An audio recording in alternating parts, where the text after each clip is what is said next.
Praise the lord. అందరికీ ప్రభువైన యేసుక్రీస్తు నామములో శుభములు తెలియజేస్తూ ఉన్నాను. ఈ సమయంలో నా ప్రియ సహోదరులారా, నేటి హెబ్రోన్ క్యాలెండర్ దగ్గరికి మనం కూడి వస్తాం. ఎంతో శ్రేష్టమైన మాట ఇది. క్రైస్తవ సమాజానికి కాదు, అనేకులు కూడా ఈ మాట ద్వారా ఆదరించబడతారని నేను నమ్ముతున్నాను. 91వ కీర్తన 10వ చరణం, నీకు అపాయమేమీ రాదు. అంటే అపాయము రాదు అని చెప్పినాడంటే బాగా అర్థం చేసుకోండి. లోకంలో అపాయం అనేది పొంచి ఉంది. లోకంలో అపాయము, ఇబ్బంది, కష్టము అనేది భయంకరంగా పొంచి ఉంది అన్న విషయాన్ని నేను మీకు గుర్తు చేస్తున్నాను. నీకు అపాయమేమీ రాదు, ఏ తెగులు నీ గుడారమున సమీప. అపాయాలు రకరకాల పరిస్థితుల్లో వస్తున్నాయి. అది తెగులే కావచ్చు, మరి శత్రువుల దాడే కావచ్చు, మన రకరకాలుగా ఈ రోజుల్లో మనం చూస్తూ ఉన్నాం. రకరకాల విధానాల్లో ఈ అపాయాలు రావచ్చు అన్న విషయాన్ని నేను మీకు తెలియపరుస్తూ ఉన్నాను. మరి వేటగాడు ఉన్నాడు, వాడు ఉరి ఒడ్డుతాడు. తెగులున్నాయి, అవి మనల్ని పాడు చేస్తాయి. శత్రువు ఉన్నాడు, వాడు మనల్ని కూలదోయడానికి ప్రయత్నం చేస్తూ ఉంటాడు. 91వ కీర్తన 7వ చరణంలో, నీ ప్రక్కను 1000 మంది పడినను, నీ కుడి ప్రక్కను 10,000 మంది కూలినను అపాయం నీ యొద్దకు రాదు.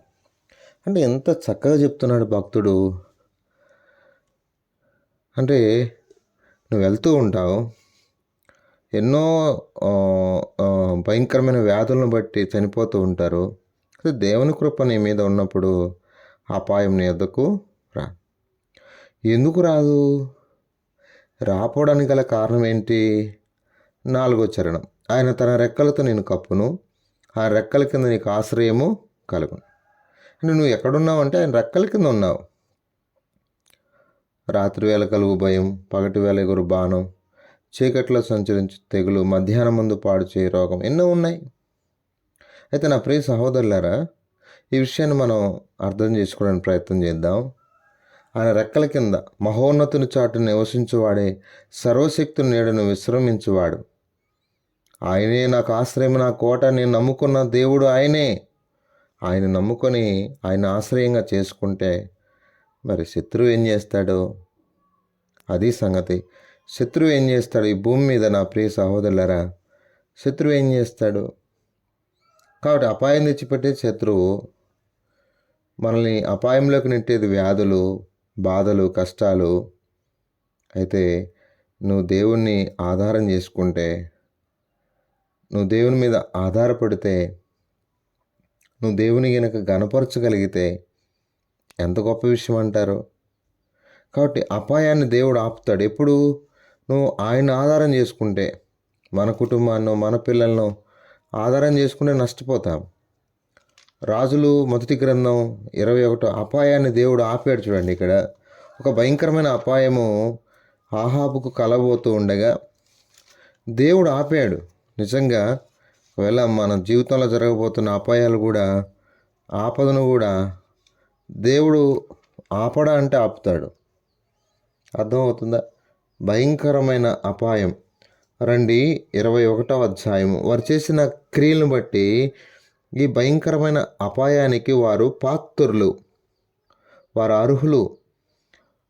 రండి చదువుకుందాం. 21వ అధ్యాయము 20-21. అంతటా ఆహాబు ఏలియాను చూసిన, పగవాడ, నీ చేతిలో నేను చిక్కితినా అని పలుక ఏలియా ఇట్లా, నేను యెహోవా దృష్టికి కీడు చేయటని నువ్వే అమ్ముకొని ఉన్నావు గనుక నా చేతిలో నువ్వు చిక్కితివి. అందుకు యెహోవా ఇలా సెలవిచ్చెను, నేను నీ మీదికి అపాయము రప్పించేదను, నీ సంతతి వారిని నాశనము చేతును. అల్పులేమి గనులేమి ఇశ్రాయేలు వారిలో ఆహాబు పక్షమున ఎవరు లేకుండా పురుషులందరూ నిర్మూలము చేతును. వింటున్నారా? నీ మీదికి అపాయం రప్పించబోతున్నాను. ఎందుకంటే మీరు చేసిన క్రియలు అలాంటివి. ఒకవేళ రక్షణ పొంది బాప్తిసం తీసుకొని ఆయన్ను ఆశ్రయించకుండా, ఆయన రెక్కల కింద ఉండకుండా ఇష్టానుసారంగా జీవిస్తూ ఉంటే చాలా నష్టపోయే ప్రమాదం ఉంది. అపాయం మన కుటుంబం మీదకి వస్తుంది. నాకేం కాదు అనుకుంటున్నారేమో. మేము సేవకులం, మాకేం కాదు, మేము విశ్వాసులం, మాకేం కాదు, మేము పెద్దలం. ఎవరిని దేవుడు వదిలిపెట్టడు. జాగ్రత్త. ఎవరిని వదిలిపెట్టడు. రాజు కావచ్చు, మంత్రి కావచ్చు, మరి ఎవరైనా కావచ్చు, ఎవరు తప్పించుకోలేరు. కాబట్టి ఈ సమయంలో నేను నీ మీదకి అపాయాన్ని రప్పిస్తానని చెప్పిన దేవుడు తిరిగి ఆహాబు ఈ మాటలని విని తన కుటుంబం ఏం జరగబోతుందో, తన పక్షంలో ఉన్న వారికి ఏం జరగబోతుందో తెలుసుకొని ఎంత వినయముతో ఉపవాస ప్రార్థన చేస్తున్నాడు, వ్యాకుల పడ్డాడు, గోనెపట్ట కట్టుకున్నాడు. ఇప్పుడు 29వ వచనం, 21వ అధ్యాయం 29. ఆహాబు నాకు భయపడి వినయముగా ప్రవర్తించడు చూచితివా, నాకు భయపడి అతడు వినయముగా ప్రవర్తించడం చేత ఆ అపాయమును అతని కాలమునందు సమయింపకుండా ఆపి. దేవుడు ఆపేస్తాడు.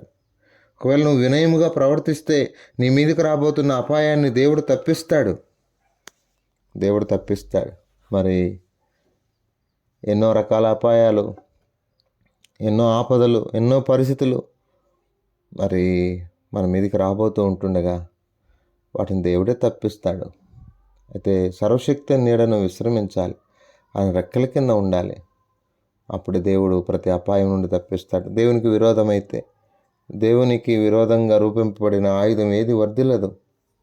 దేవునికి విరోధంగా రూపింపబడితే అది ఆహాబైనా, నువ్వైనా, నేనైనా, మరి ఎవరైతేనేమి, సన్హెరీబైన అయితేనేమి, నెబుకద్నెజర్ అయితేనేమి, ఫరో అయితేనేమి, మరొకరు అయితేనేమి, దేవుని వ్యతిరేకంగా అది దావీదు అయితేనేమి, మోషే అయితేనేమి, మరెవరైతేనేమి, అది హెబ్రోన్ అయితేనేమి, బాప్టిస్ట్ అయితేనేమి, బ్రదరన్ అయితేనేమి, ఏ సంఘం అయితేనేమి, దేవునికి విరోధంగా రూపింపబడితే అవన్నీ కూడా లయమైపోతాయి. వాటి మీదకి దేవుని అపాయం వస్తుంది, దేవుని ఉగ్రత వస్తుంది, దేవుని రౌద్రం వస్తుంది. కాబట్టి ఆయన రెక్కల కింద ఉందాం. ఆయనే ప్రతి అపాయం నుండి, ప్రతి ఆపద నుండి మనల్ని కాపాడును గాక. ప్రార్థన చేసుకుందాం. పరిశుద్ధుడైన తండ్రి, కృపగలిగిన దేవ స్తోత్రాలు. ఇంతవరకు మీరు చూపిన కృపకై స్తుతిస్తూ మా మీదకి రానైనా ప్రతి ఆపద నాయన, ప్రతి అపాయము నుండి, రకరకాల వ్యాధులు, శత్రువు యొక్క ఇబ్బందులు, ఎన్నో పరిస్థితుల్లో రకరకాలుగా అపాయాల్లో అని మేము పడకుండా మీరే కృప చూపండి నాయన. అపాయాన్ని నాయన నా ప్రభు ఆపారు నాయన. ఈ ఆహాబు కుటుంబం మీదకి రాబోతున్న అపాయాన్ని ఆహాబు నాయన కాలంలో ఆపారు. ఎందుకంటే వినయంగా ప్రవర్తించారు. మేము కూడా ఈ అపాయాలు తప్పించుకోవాలంటే నీ నీ నీ రెక్కల కిందికి రావాలి. అప్పుడే ప్రతి అపాయము తప్పించుకొని క్షేమంగా ఉండగలం.